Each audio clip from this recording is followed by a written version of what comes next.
Guardian Angels Medical Service Dogs is an organization, we're a nonprofit that train medical service dogs for veterans, first responders, and civilians.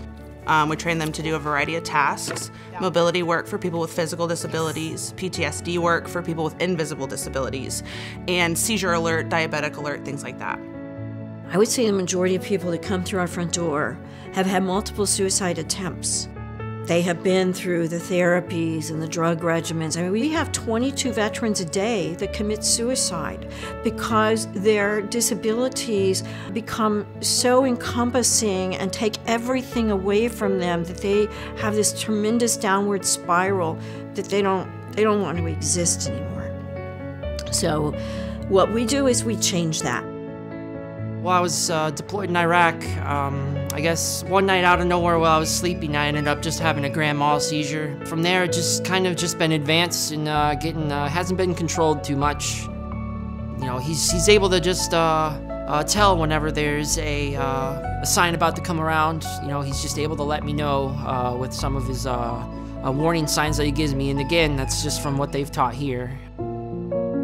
Epilepsy, you know, it's not the only thing I've developed through this. It's a depression side I have as well that, you know, really started taking over because, you know, I can't really drive or work anymore and I just had a lot of goals in my life. But, you know, he keeps me away from a lot of negatives, you know, that I used to have before I had Lamar.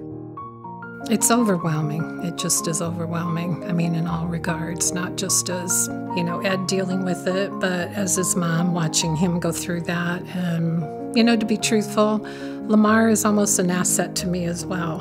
You know, it's like having that extra person in the room with you, even though it's a dog. The impact that these dogs have on the recipients and their families, there's no comparing it to anything else because they've watched their loved ones suffer for so long and how depressed they can get and how much they change. You know, they're not the same person that they knew. And then once the dogs come into their lives, it's like a switch because the dogs help them so much. Guardian Angels takes that extra step to make sure that the dog they pair to each recipient is trained specifically for that person. Good boy!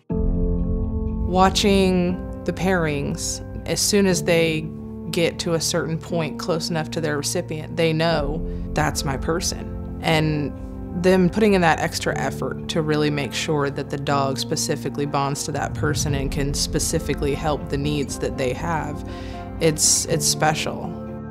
Everything we do, from raising the dogs to getting more dogs. There's so many people on the waiting list all the time that are people that have disabilities that are looking for medical service dogs. The donors are truly the guardian angels behind the scenes. Without the donations, and it doesn't matter how small it is or how large it is, it adds up over time, and we literally couldn't do what we do and save people's lives without it.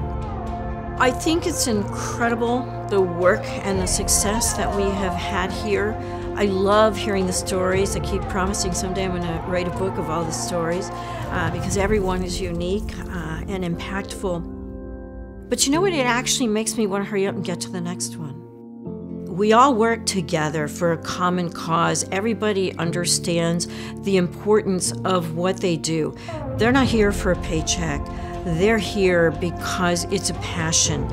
Talk to any one of our recipients that you meet, and they will tell you that these dogs are critically important to their life.